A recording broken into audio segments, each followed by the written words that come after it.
So tell me from the beginning, what were the early days of Jai like?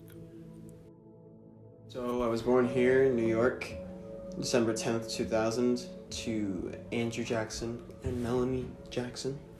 I was really just like a kid who liked to do a lot of drawing, listen to a lot of music, dancing. I was like really, I was really creative. I was really active, and I always just liked to be creating something. Whether it would be making my own comic books or just making a book of like characters, like superheroes, stuff like that. Like I would just do all that. Like that's what I would do. Like every minute, like I was writing stories, I was doing stuff like that.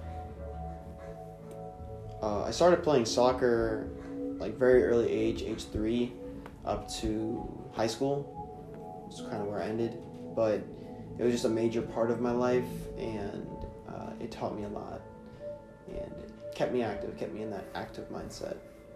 But yeah, I started from young. So I think when I was 7 years old, I got like really, really sick. My parents had to rush me to the hospital because I had this some type of like intestine disease or something. It was really nasty. But yeah, they had to rush me to the hospital. And then when they tried to diagnose me, they couldn't. So they kind of let me go. They gave me some antibiotics, but that only made it worse. And then I had to go back to the hospital for a longer period of time. And it almost looked like I was gonna die. So, I mean, I'm here. But, yeah, it was just a really long period of time. It was hard for my parents, especially my parents, because, so I was their only son, or I am their only son, and, for me to just die so soon would have been terrible. So getting through that terrible disease, I mean, like, I still have, like, PTSD from it, just, like, needles, and, like, I had to get so many, like, injections, so many different, like, things coming into my body. Like, they had to put, like, a feeding tube into me. I still have, like, a scar, like, right here, from that, and, yeah, they had to do a lot to me. So it wasn't a very pleasant time, my early years, but I got out of that, and thanks to God,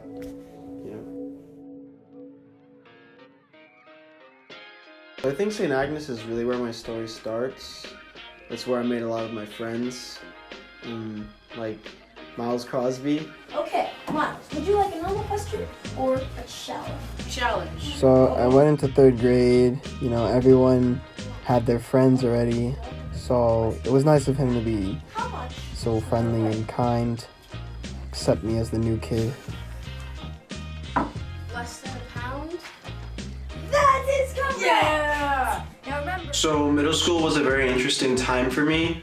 I was really just expressing myself, learning how to express myself, but I was doing it like with zero fear. Like I was just kind of doing whatever I wanted, and I didn't feel embarrassed.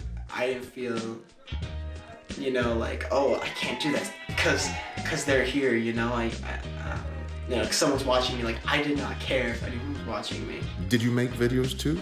So yeah, actually I did have a YouTube channel back in the day. I think it's called 7789077U. That's what my 7-year-old self was thinking to name it at the time. Hi, this is Jai.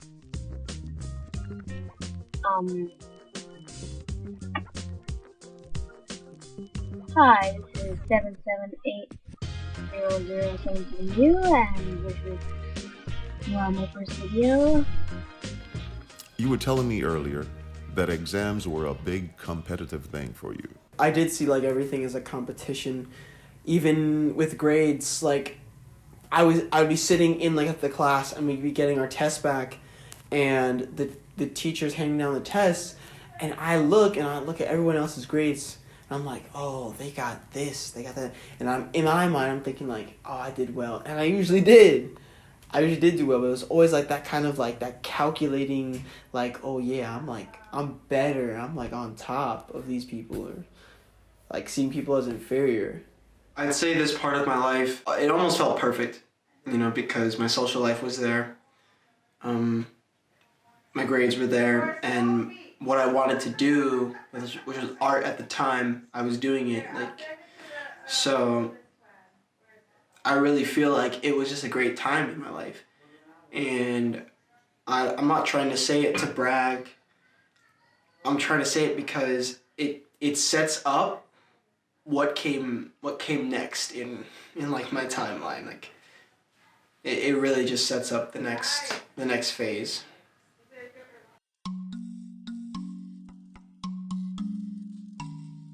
So, high school kind of stopped my momentum from middle school. Like, if you look at both of those times in my life, it was like middle school, amazing. High school, trash. Some of it trash, some of it good, but it was basically like a whole bunch of like bumps in the road, and I had to try to drive across that. So freshman year was fine. I still felt like myself. I think back then I was trying to be the most popular out of the class. I was always doing like a scan in the back of my head. Who's popular, who's not. And that was a way of gaining like the social wealth or the social hierarchy that there was in high school. But that was something I did just unconsciously. So where did things start crashing down? Crashing down. I think it had to be at the table. The table? So freshman year, I sat at this lunch table with these kids. I didn't really like them, but I sat there because, they were popular and I wanted to be too. I don't remember exactly how, but one of the girls at the table started to make fun of me. No reason for it, really. I guess she had some type of problem with me. And then the rest of the table joined in. I tried to ignore it and just sit there, eat my lunch, but it was like torture pretty much. I was torturing myself by not leaving. I didn't want to talk to them. It almost felt like I was sitting there alone. And that was like a big thing. Everyone's like, oh, I need a table because I don't want to be the only one, I don't want to be sitting alone. And even though there were people there at my table, that's what it felt like, sitting alone. I had a friend at another table who saw me just being kind of sad every day.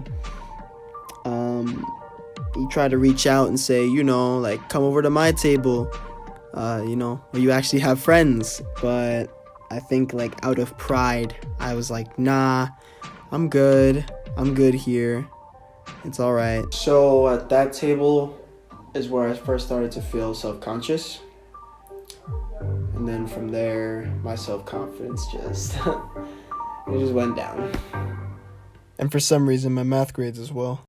Math was something I took pride in being good at because it was something that caused me a lot of trouble in middle school.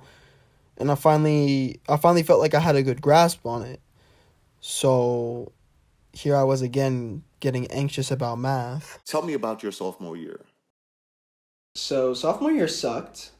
Coming off freshman year, I tried to regain self-confidence, be me again, but things just kind of went downhill. Sophomore year is a little hazy in terms of events, but what I do remember is the anxiety problem that I developed. My body was doing things I didn't even know were possible. I would be walking down the hall, and if my eyes met someone else's, they would just tear up. My eyes would tear up. It was weird. I had this weird tingling sensation near my heart. I literally thought I had some sort of heart condition. My hands would be cold all the time, my body too. I felt like I had frostbite every 2 seconds.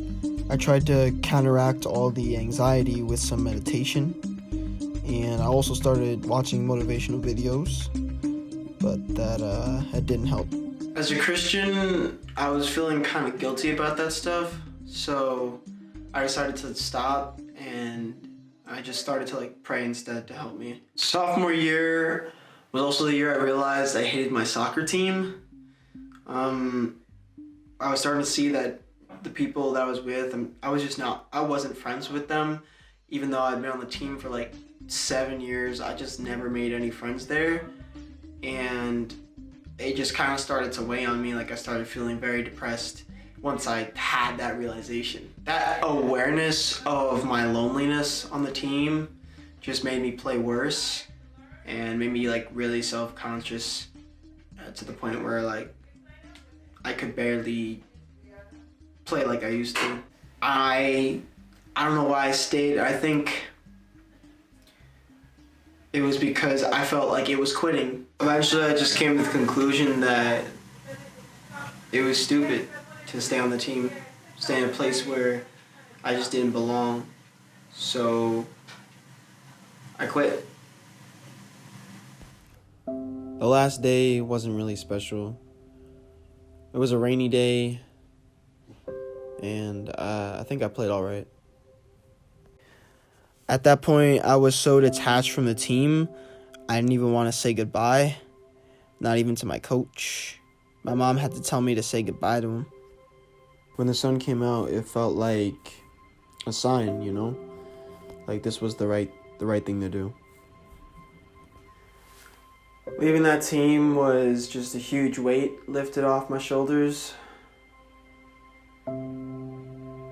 I felt better. Junior and senior year were both kind of the same. They just kind of went fast. It was just kind of whatever. So in junior year, I thought about what I was going to do for college, because before that, I just didn't know what that would be. I was kind of panicking, but I eventually decided that it would be film.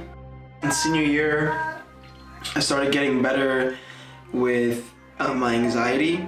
Did your confidence come back? So yes and no.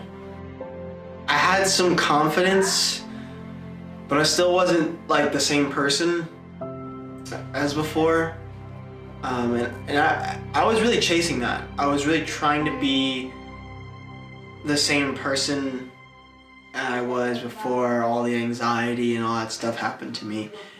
But the reality of it is, and I realized it, that you can't go back to that, because you are the person you are and you're growing from that point.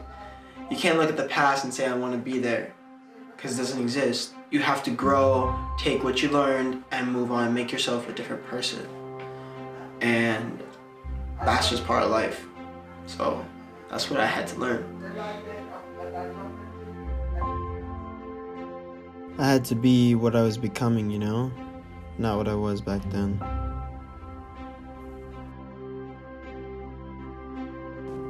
So what's your life like now? Right now, it's just figuring it out, just day by day, really. 2020 has been an interesting year for most.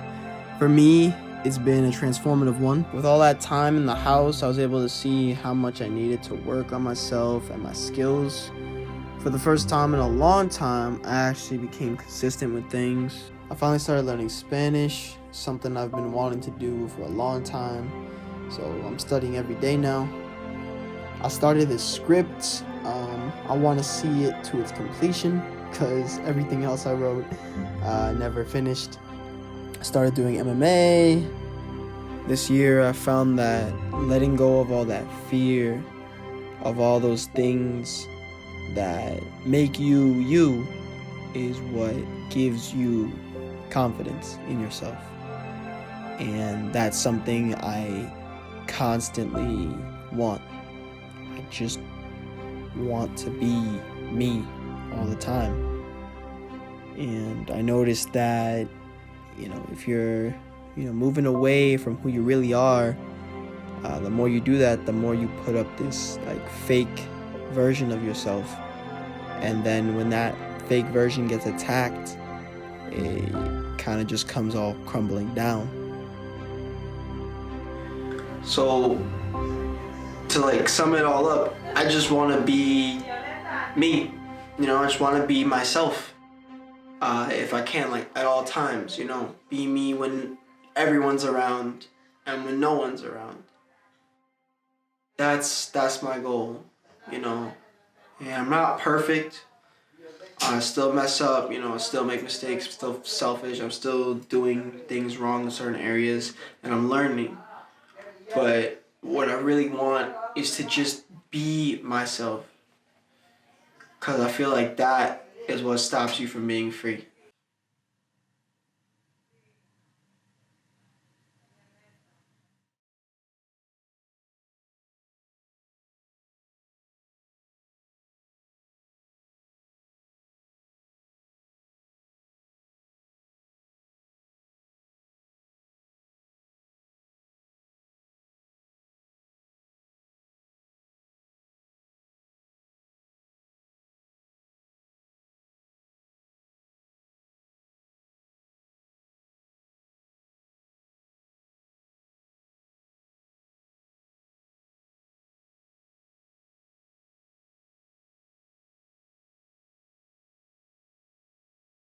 Okay, this was sponsored by Tap Water. Tap water. Goodbye.